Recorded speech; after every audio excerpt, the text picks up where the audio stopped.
You can only innovate if you can take interpersonal risk, because ultimately values aren't something that we write on a wall. They should be something that we practice. How you see being able to grow that culture in an organisation. I have worked in lots of different types of organisations. I think I would start by saying that Eleanor Ford is Chief People Officer at Zinc and co-founder of The Point People, with a background as Innovation Director at Time Out Group.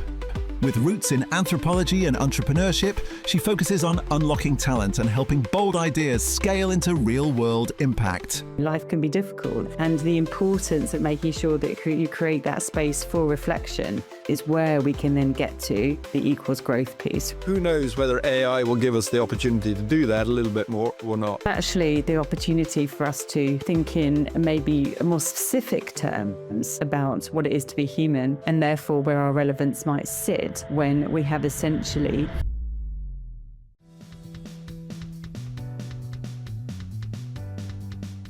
Hi, Eleanor. It's great to have you on The Power Between. it's great to be here, Roddy. I'm really pleased too. You've got a really interesting background, which, from anthropology at the outset through a variety of different organisations, startups and venture builders. Perhaps it'd be useful if you just gave us a little bit of context and your vision, your perspective of that, and then we can go forward from there. No, absolutely. And you're right, it's a kind of non-standard, I think, non-linear journey. But currently I'm Chief People Officer at Zinc VC, which is a fund focused on building new ventures in the health of people and health of planet. But my kind of journey to that has definitely been unusual. So I started as an anthropologist, and I start there because I think actually it's really relevant to so many of the things that I've done since, in terms of the focus on people, culture, human behaviour, pattern spotting, all those kinds of things. And then became a filmmaker, documentary filmmaker. And it was while I was doing that I actually had an idea for a startup myself, knowing very little about startup ventures or indeed the kind of area that I was going into, but I had an idea. And it was a kind of one of those things where you spot an opportunity and you think, actually, wouldn't it be good if this existed in the world? So long story short, we can go into it. I created a venture startup, which I then sold 5 years later to Time Out Group as a kind of acquisition. So from idea to exit, and then stayed post-acquisition with Time Out for about 5 years, leading innovation. And then I really had this kind of desire, I suppose, to bring innovation venturing together with kind of mission, purpose. So I led something called the Good Lab, which again was looking at creating new ideas, new ventures within the charity sector. So that was working with 12 of the UK's biggest charities, getting them to kind of venture with their mission. From there, I then joined Zinc. As I said in the beginning, Zinc is a fund primarily that invests and creates businesses at the earliest stage that are looking at kind of society's biggest problems. And we generally characterise that around health of people and health of planet. But kind of looping it back to anthropology, my focus is very much on the people side of this. So I'm a team coach, and I'm most motivated by how you find talent to do kind of big, bold, brave things, but also how you kind of unlock that talent, build teams with that talent in order to create the ventures. And then most recently have been working on a new venture, a new idea, a new offer, kind of adjacent to Zinc, but within the Zinc family, called Inflection, which I can talk a little bit about. I'm really keen to get to that point and talk about inflection, because I think that's really pertinent and relevant to this. I do want to start with anthropology because I slightly kick myself I wish I'd studied anthropology when I was at university rather than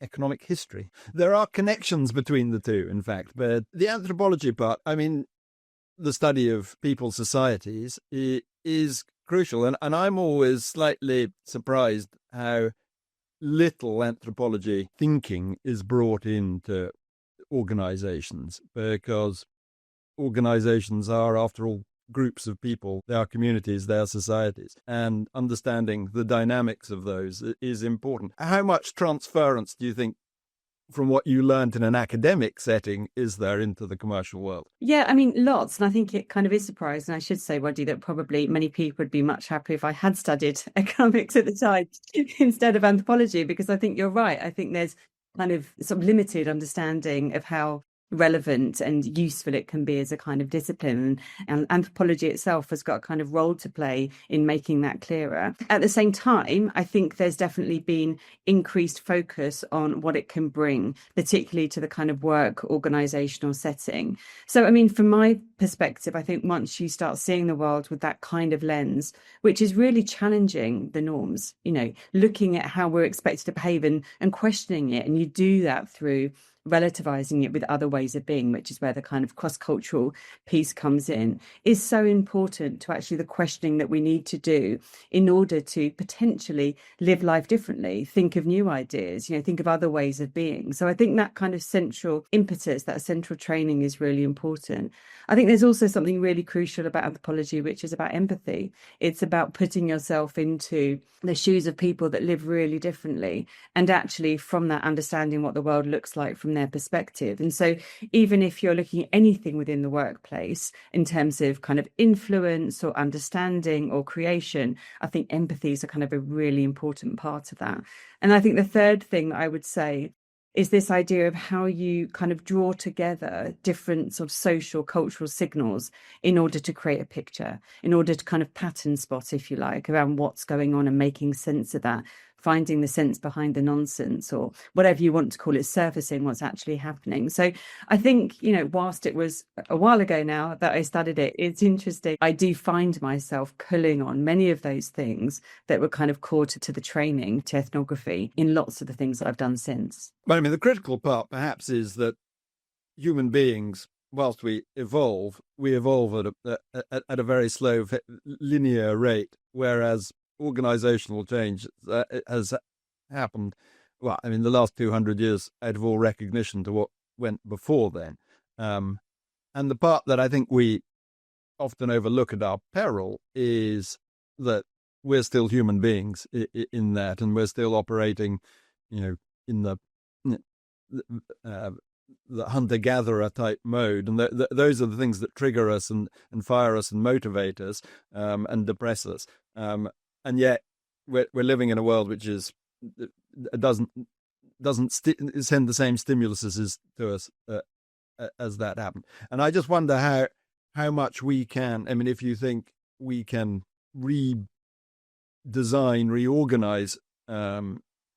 organizations so that they play better to those elements. Yeah, and I'm sure we can, and I'm sure we've kind of got no choice but to, actually, in terms of particularly the sort of pace of current disruption and organizational transformation, some of the pressures that are on the way in which we work, and the kind of human resources that we need in order to make that happen. At the end of the day, I think we're always groups of people, right, coming together, trying to do things. And so I think the kind of draw the thread back to the piece that you mentioned there around kind of different societies. I think it's about looking at, what changes and what stays the same.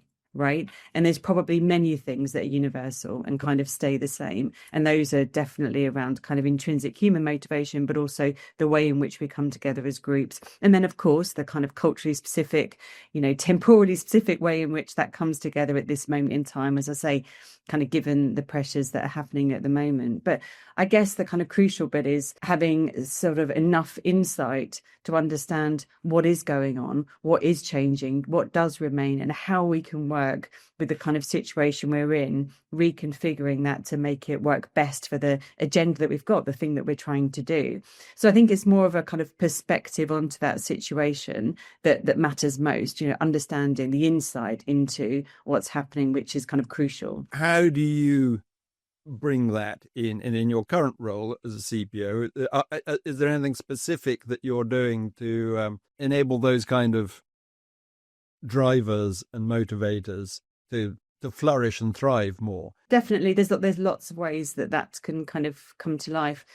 I think one of the kind of key texts that I use when I think about kind of culture within the organizational setting is a book called An Everyone Culture, which, to link back to anthropology, would have lots of things around how humans behave in groups, and what humans need in order to kind of thrive. But the thing that I really like about that book is the way that it really takes a kind of complete organizational view in terms of how culture comes to life in the workplace.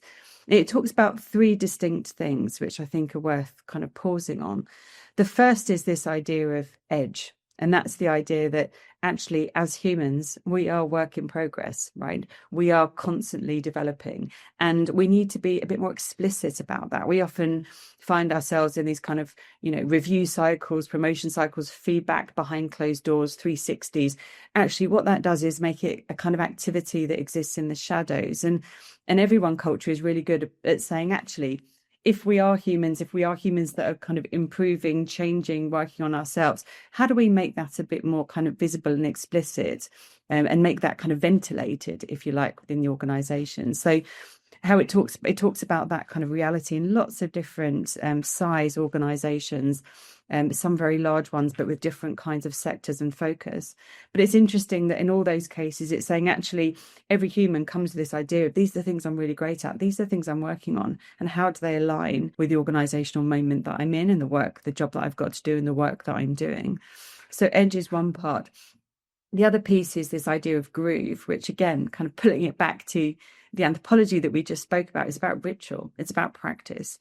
So it's about how an organization instills certain kinds of practices in the workplace to allow people to come together effectively. Now, that might just be the kind of regularity of meetings. It could be the flavor of those meetings. It could be other ways in which there are kind of moments in time organizationally, or ways that you come together which really speak to that culture. And again, it gives lots of organizations lots of examples about how that comes to life in different organizations.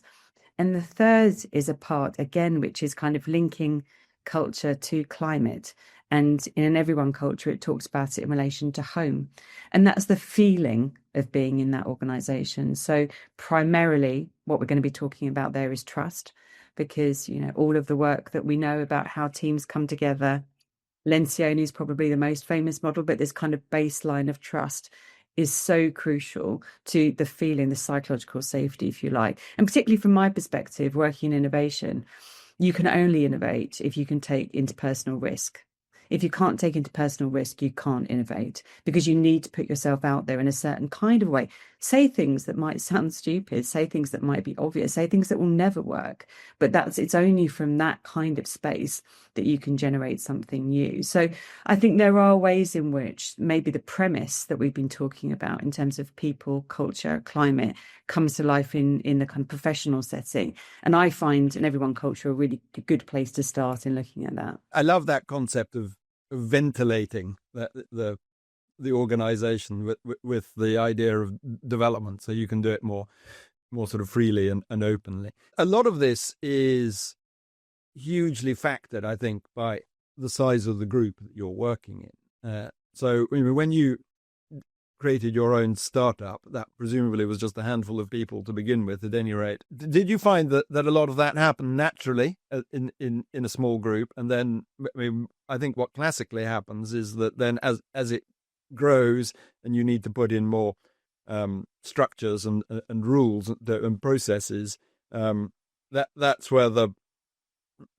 difficulty starts to occur. So I wonder, you've worked in a variety of different sized organizations, how you see being able to grow that culture in an organization, or at least, and then perhaps more problematically, coming into a larger organization that doesn't have that culture, trying to change it, because that's always more difficult. No, absolutely. And I have worked in lots of different types of organizations and kind of configurations, and they all come with kind of their own challenges. I think I would start by saying that my sense is that every organization, having created my own venture, but also having worked with hundreds of ventures at Zinc and in other contexts, every organization is the DNA of its founders. So I think what you can do is you can spot how those kind of qualities, principles, what matters, the values really come to life in that organization through looking at the sort of third entity, if you like, of the two founders and what they've created. And it's true, no matter what. I think the challenge is, as an organization grows, thinking about how you kind of instill that through the kind of growing team and the growing organization and the kind of recruitments that you make, and how you make those values kind of really come to life. And I do sort of pause on values, because I think that's probably the most important thing to try and keep consistent as you're in that kind of growth phase. So identifying that DNA, those kind of values of the DNA of the two founders, and then thinking about what it looks like to put those values into practice. Because ultimately, values aren't something that we write on a wall. They should be something that we practice. They should be something that we operationalize. There should be something that really influences decision making and prioritization. And so I think one way that there's lots of ways that I could answer that question, but I think one way that I think I have tried to look at it is what kind of behaviors come from the values that we think really matters. So, I use a particular approach to this, which is kind of even over. So one value matters even over something else, right? So in our context, we work with exceptional talent, right? So in our context, unlocking exceptional human talent matters even over knowing that everyone deserves a chance. You can imagine another organization which is about, giving a chance to everybody, and that would be a really laudable approach. It'd be a really laudable value. It just wouldn't be the kind of primary value of Zinc, because we're working with founders and exceptional talent. So I think this idea of when we have other values around things like valuing the kind of impact that we want to make through valuing the fact that we know that we can achieve more together, even over valuing our own individual contribution. Right. So what it does is it sets this kind of clarity around what good looks like for the values of this organization, which again, we can bring into hiring, because usually these kinds of tensions come up in hiring, come up with, particularly in any size team, that is often where it kind of sits. So I think thinking really clearly about what good looks like and what are the kind of counter behaviors to that value are ways in which you can kind of operationalize that within an organization of many different kind of sizes and scales. I mean, obviously in Zinc, and we should perhaps talk about Zinc a bit here, because it's a different organization to lots, really. But as you say, you're working with founders, exceptionally driven people who are bright and innovative, and that can be really exciting and really stimulating, but it also can be very demanding to do that. So tell me a little bit more about Zinc, or share with us how Zinc works, and then perhaps we can explore the dynamics of dealing with those kinds of people. Yeah, of course. So Zinc was founded about 8 years ago now, and it was founded by the three co-founders, Ella Goldner, Paul Kirby and Saul Klein. And it was really addressing the fact that there were lots of brilliant entrepreneurs out there, lots of entrepreneurial talent, but there was a kind of belief that actually, how do we get those entrepreneurs focused on the kinds of problems that really matter? So great innovation around getting your pizza delivered faster or getting a cab from A to B, but actually the world, society is facing some pretty major challenges. And so Zinc was really founded from that kind of impetus of how do we direct that talent towards these kinds of problems. So the first instance was a kind of venture builder. The first offer was a venture builder, which was around trying to find 50, 70 hugely talented individuals from diverse kinds of backgrounds who wanted to found their own thing, but with mission and purpose, and bringing them together around a kind of mission statement. So the first venture builder that we did was looking at the health of women and young girls. We moved on to missions such as healthy aging, so living a longer, healthier life. We looked at things like climate. We looked at how we might think about young people's mental health post-COVID. So we took these big mission areas, and then we attracted, as I say, between 50, 70 people who might have ventured before. They might have been founders before, but they also might well not have done, right? They might come from senior roles within industry, within consultancy, within academia, within policy, but they all know that they want to do something more and kind of use their time and talent differently. So the venture builder was a kind of very intense 6-month process where we put those people together in a room, and they came up with not only an idea, a solution, a business that they believed could tackle this kind of mission area in some way, but also formed the team from within that group in order to build that venture. Now we're a learning organisation, so obviously as we've kind of come through 9 of those venture builders, the kind of format has slightly changed. So we also attract now people who come with ideas or maybe with some IP, or even sometimes with like fledgling teams. But we're always at the earlier stage of venture creation. It's always at kind of inception, conception, which means that, we are really backing quite high levels of risk in terms of the kind of solutions that people are coming with. And we broadly put those kind of mission areas into 2 buckets: health of people and health of planet. So everything is pretty broad.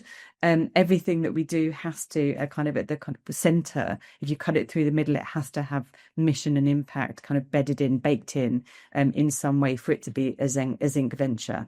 But it also needs to be something that's venture backable. It needs to be something that can have that kind of hockey stick growth. Zinc itself, as the venture fund, what sort of size of organization is that in terms of people? So we're unusual for a fund because we are a fairly small fund in some terms. At the same time, we have a fairly sizable team for the size of fund we are, and that's because we have a kind of broader agenda around kind of science for impact. So the venture builder that I spoke about there, the kind of venture creation, the investment fund, is certainly kind of the central piece of what we've done for the last 8-9 years. But we've also done other kind of work in the sort of science for impact, innovation landscape. So working with, for example, academics. And so this is becoming another kind of wing to the work that Zinc is doing, which is really addressing the fact that innovation in the UK can be quite a leaky pipe, right? There's lots of brilliant work that's happening within universities. It doesn't necessarily move at pace. It doesn't necessarily ladder up to the kind of change, innovation, commercial potential that it could. And so we've done work with academics over the last, I would say, 5 years, really looking at how they can commercialise their research with partners like UKRI. But we're now looking at that through Zinc Innovation Partners as a very kind of deliberate and distinct way in which we can kind of impact the innovation ecosystem, potentially with universities. And then the third part of what we do is Inflection, which is the kind of career change, looking at working with talent who want to have more impact, not necessarily in venturing. So as an organisation, we're a kind of fairly unique entity, in as much as we are primarily a fund, we're Zinc VC, but we have 2 other kind of wings to our operation, if you like, which are really important to the overall mission and change that I think we want to see in the world. And are you developing this sort of everyone culture through Zinc and also by the connection into these organizations too? Is that part of the approach? Yeah, I mean, I think as a kind of, not strictly following that text per se, but I think it's definitely a philosophy that I hold, which is that particularly if you're trying to do kind of big, bold, new, courageous things, focusing on the people is probably the biggest investment that we're going to make, right? So people quite often de-risk the product, the service, the market. They don't de-risk the people in the team. And so I think that kind of belief, that philosophy is definitely there through everything that we do. So I would be quite involved in the kinds of founders that we would be bringing on and the teams that they would be forming. But also the beauty of working with early stage teams is that you can really influence and partner in a different kind of way, that kind of nascent growing organization. So it's definitely there.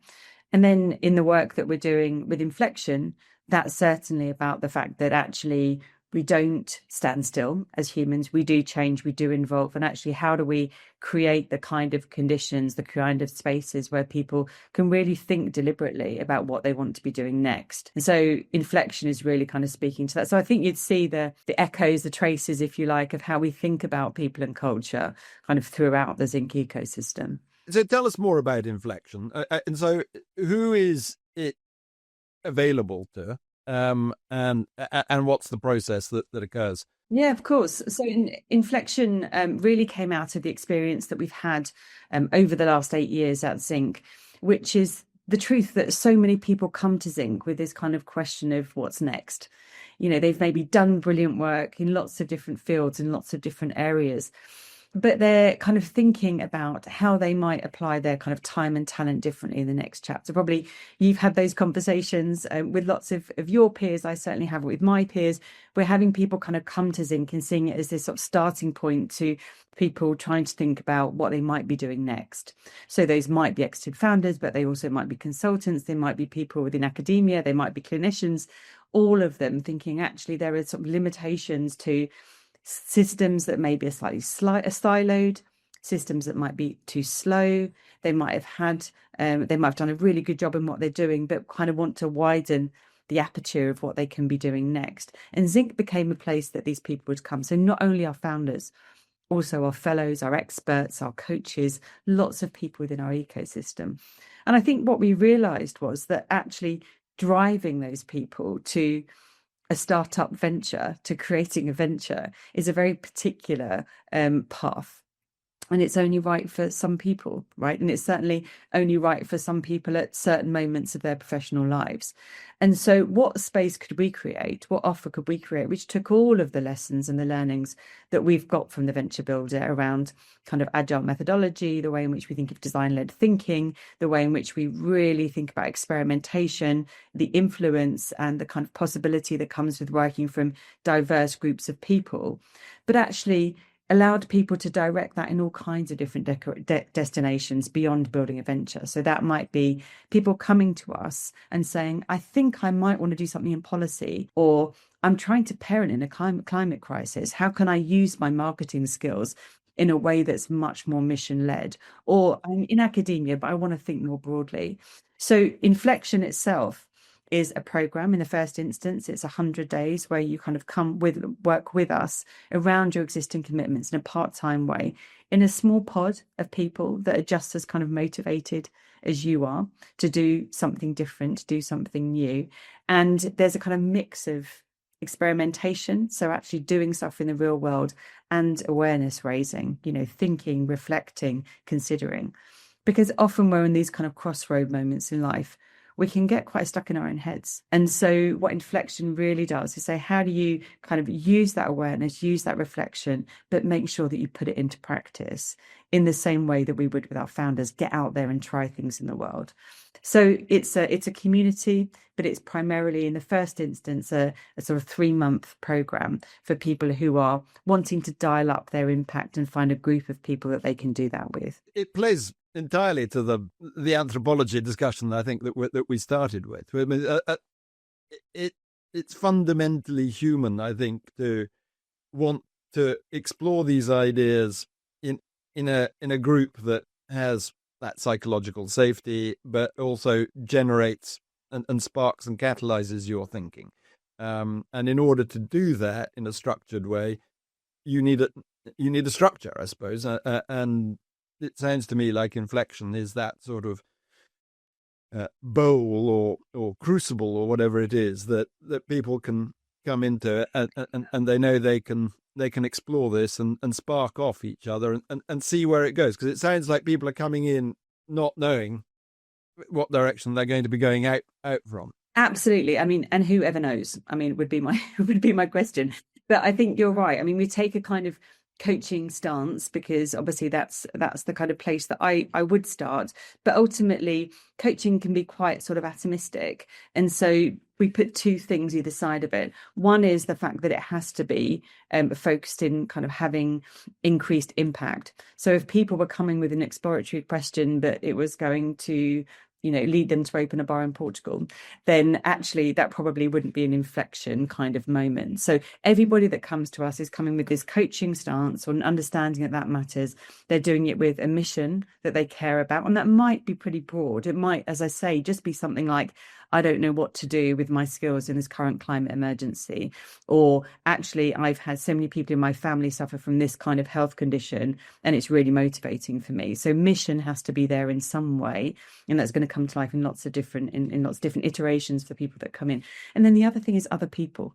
So, I think it's in Moral Ambition, he talks about the fact that kind of possibility or positivity is contagious, and there's a contagion in that. And I think when we're in those moments of kind of questioning, back to this idea of whoever knows, I think we often do question whether we've made the right choices, whether we're in the right role, whether it's time to move on, whether we can do more where we are. It can be quite a lonely place. And actually, in that moment, the people that are closest to us are not always the best people to talk to about that evolution, because they're quite invested in that current version of us. So actually creating groups of people around you that are your kind of peers in that space, who have got kind of adjacent interests to you, but equally in that moment of wanting to shift something, becomes a really powerful way in which you can go from feeling quite isolated or questioning to actually feeling quite positive and seeing the potential of what could be. And so very much kind of expanding out that group, but also the social capital around that group to say, you know, if you're interested in the circular economy, for example, let's say there's going to be lots of people within the kind of wider Inflection community that are also thinking about these kinds of questions. And they might know 5 people that you need to go and speak to, or an organization who you need to go and visit, etc. So this kind of opening out of possibility, as well as that kind of emotional heart that other people do make us feel more positive about what's there. I mean, is it generally for senior leaders, though, or people who want to lead a project, lead a thing? And is there, I mean, we're sort of focused here on people in the middle of organizations, but I mean, do you think there's a role or an applicability for the kinds of things that you do there that impact people in the middle of organizations? We talk about it in terms of mid-career. And that's a really, you know, expand and contract kind of concept, deliberately so. And the reason that we're saying mid-career is we're saying not people at the kind of very end of their working career, and not people at the very beginning, much as, again, that matters. It really matters that, you know, young people have opportunities. That's just not where we're focused in this particular offer. So yes, absolutely mid-career. And of course that comes to life in different ways for the different people that have come through. Most people have, you know, 10 plus years experience that are kind of coming into this space. They've built some skills, they've built some experience. And I think it's often that moment. And I often think about this idea of social aging at this moment, which is Bourdieu's concept that actually we physically age, but we also socially age. And we socially age in correlation to our relationship with possibility. And I think mid-career is one of those moments when we can sometimes feel there are less possibilities and we become sort of slightly stagnant in the work that we're doing.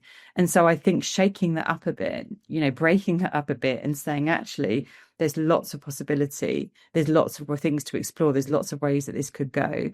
I think also kind of it keeps a freshness to our professional lives, which are really important. So I think in terms of like stage and age, hopefully that kind of answers that question. Broadly speaking, I think in terms of leaders within organizations, I mean, our vision for Inflection is that it's not just about kind of changing career. It's also about amplifying and increasing your impact, maybe in the careers you're already in. And that's definitely a leadership perspective too. If you think about the kind of truth, again, looking at isolation, sometimes leading something can be an extremely isolating activity. So how do you form a group of people around you or with you that are facing similar kinds of challenges, whatever they may be? And we've got kind of thematic ways in which we're looking at that, so that you can kind of navigate that process together. So Inflection is really about this kind of career development for people at that kind of mid-career to leadership moments. And that could be, as I say, that could be changing career, that could be having increased impact. It could be the first 100 days that you're landing in a role. And how do you make sure that you're doing that in the most effective way? I love this idea of social aging, because I think it's very easy to get stuck in a rut, particularly in the middle of, you know, mid-career, as you are talking about, because there's usually lots of other stuff going on. I mean, if you've got a family, you've got children to look after, you've probably got elderly parents to look after, you know, that there's all sorts of other noise going on there, and changing your career or at that stage, or your direction of your career, can perhaps be just one step too far, and then you get sort of stuck in that. So I think this concept of looking at opportunities, and the word you use, I think, is possibility. The possibilities available to you in that stage is hugely exciting, and not something that we typically do or as organizations enable. I think right. And I think also for me, possibility is always through and with other people. To loop us back to kind of people, culture, the human. I think, this idea of connection and seeing possibility through what other people are doing is hugely empowering, because we see what's possible through seeing how other people are living it, right? And what that could be. And so I think this idea of taking people, almost lifting people out of the context that they're in and saying, actually, let's kind of drop you here in a way in which you can explore the other ways that people are thinking about this problem or sitting with this problem. And I don't just mean sit and talk about it. I mean, try and do something with it, right? Try and put it into action in some way. I should say as well that, talking about kind of de-risking change, when we're in those moments, we're often not able to, and you talked a bit about kind of existing commitments, whether that's childcare, parent care, other kinds of caring commitments, or financial responsibilities. We need to be able to do this in a way where kind of de-risking that change. And so Inflection is very much designed to work kind of alongside what you're doing. So, you can increase the stakes as you're kind of going through this process. So it's not about like the venture builder, we would say at Zinc, quit your job, often move countries. It was pretty dramatic what we were asking of people. And that was completely aligned with the kind of commitment that you need to build a future. But the kind of exploration, discovery, experimentation space that we're working with in Inflection, people are doing in a kind of part-time way, if you like, around their existing commitments. And I think that really matters, because it allows people to sort of build up the process of change in a way that feels possible, actually, alongside what they're doing at that moment in time. And it's open to anyone, is it? I mean, anyone can apply, but there's presumably some form of filter, is there? Yes, I mean, to be completely transparent with you, Roger, I think what I'm looking for is this the right moment for you to be doing this? Because I think that really matters. And, there are ways in which we kind of filter for that.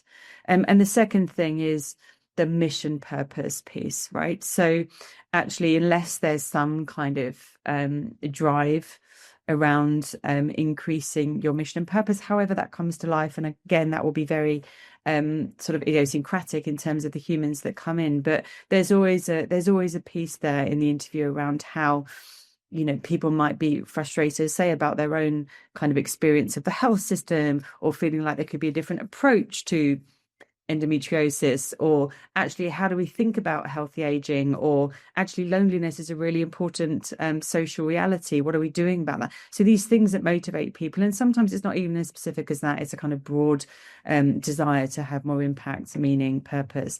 So those two things. And then I think from a kind of human perspective, it's really important for us that we create a space where people feel they can be open, they can kind of trust the people that they're in a group with. Again, psychological safety really matters, vulnerability really matters. And as a coach, I think about support and challenge. And sometimes support comes through challenge, but those two things kind of need to sit together. And so I would definitely be in the process of filtering, looking for the kind of ways that we suggest people show up. But we want this to be open to lots of people, because we see the kind of human need. We see this point around actually, where do you go when you're thinking about elevating, developing, increasing your impact in your professional life? This is anchored in your professional life. And we think that can take lots of different forms, and Inflection is kind of a good place to start. It really resonates with me. I mean, one of the conversations I've been having, I've done a bit of travel. I mean, this again goes back to your anthropology sort of theme, with a remarkable chap called Anthony Willoughby, who we've gone and spent time with the Maasai and people in the nomadic herdsmen in Mongolia, and he's traveled all over the world. And there's a theme that he's exploring around human relevance, and that if we don't feel relevant, then we lose our motivation to sort of engage, really. I think there's a huge connection here about that. And what Inflection is sounds to me like it's doing is either giving people an opportunity to expand their relevance, having identified what makes them feel relevant, or even a step back from that, have the space to find their relevant. I absolutely love that, Joy. And I think it's exactly that. And I've not sort of talked about it in those terms, but it's definitely been a kind of unconscious motivator behind the work that we've been doing with Inflection. And actually, how we think about relevance is often an anxiety, isn't it? It's an anxiety about our relevance, which we don't have anywhere to take.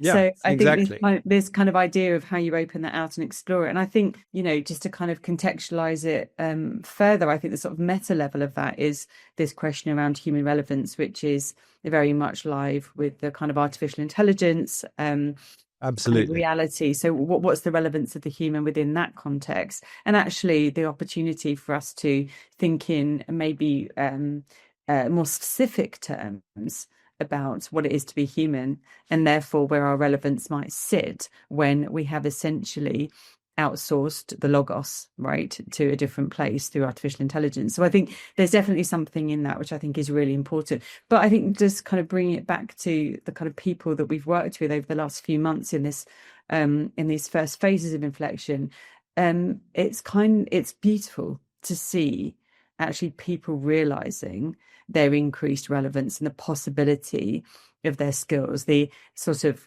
pollination, the cross-pollination of what they can be doing in other environments, and why that really matters. And actually there's something hugely empowering about that. And in so many realities at the moment where you feel kind of agencies being taken away from you, actually pulling some agency back in and seeing what is within your control and what you can do, I think is it's been really great for us to witness as the kind of creators of this process. So how many people have been through Inflection so far? Inflections at a kind of really early stage. So we worked with around 40 people in a pilot process early on in 2025, sort of middle of 2025, and then worked with a full cohort, around 40 people in from September to Christmas. We had some more people joining in November, and indeed some more people joining yesterday. We're going to be launching in a kind of a bigger way at the end of January 2026. So the kind of idea with Inflection, as long as we have a group that you can join, actually there should be a kind of always on element to it, right? So we should be able to put you into a group of people that kind of work with you in this process. So yes, we're early. We see lots of potential for it. We've got some kind of great case studies and testimonials of people that have been through this process and talk about, increased clarity, increased social capital, network connections, new opportunities, new jobs. Where can people find out more about it? That in the show notes in any case. Yeah, head to zinc.vc/inflection, as I'll give you the link for the show notes. That would be great. Any questions, then do reach out to someone from my team, which I can also put into the show notes. We're really happy to kind of tell you more. Well, this might not be relevant, but I'm running 2 masterclasses next week, but it probably won't be in time. They may have been and gone by the time we're out, but there may be others. There may be others. That's brilliant. I just love all this discussion because, I think everything seems to take us back to where we started around anthropology, but I've been rereading Sapiens by Yuval Noah Harari, and there's that fantastic section that he's got around the fact that when we went from hunter-gatherers, agrarians into sort of pre-industrial and then industrial, on each different transition as human beings, we actually lost more free time than gained more free time. The amount of time we worked, a larger part of our day, we were able to do far more things and live in greater comfort because of it. It always strikes me that one of the things that we've really lost and we perhaps need to recapture is creating those spaces for reflection and growth, which I know is very much sort of sits at the middle of a lot of this. I think it's fundamentally important to us as humans to be recapturing that. Who knows whether AI will give us the opportunity to do that a little bit more or not. But it seems that a thread that's woven itself through much of what you've done. One of the things that I say to our founders is this idea of pain plus reflection equals growth. And so we might not want to kind of instill pain in our founder journeys. I think in reality, life can be difficult. And the importance of making sure that you create that space for reflection to kind of understand what happened is where we can then get to the equals growth piece, right? So I think whatever that pain discomfort might look like of challenge and change, we need to make sure that we're taking a beat and also coming together to create those reflective spaces so that the growth can happen. I mean, I think one of the traps that we tend to fall into, particularly in adult learning or corporate learning, is that we try to make education a little bit too fun. It needs to be a little bit hard work, and there needs to be some friction there in order for you to really learn. At the end of every day, we hand people smile sheet. How much did you enjoy? And we know we're going to be judged on that, so we don't make it too painful. Absolutely. Some friction there, I think. Back to the support coming often through challenge, right? Yeah, exactly. It's been a fantastic conversation. Thank you very much indeed. I'm really interested in Inflection, and maybe you should come back in a while and give us an update on that. But for now, Eleanor Ford, thank you very much. I'd absolutely love to. Thanks so much, Roddy.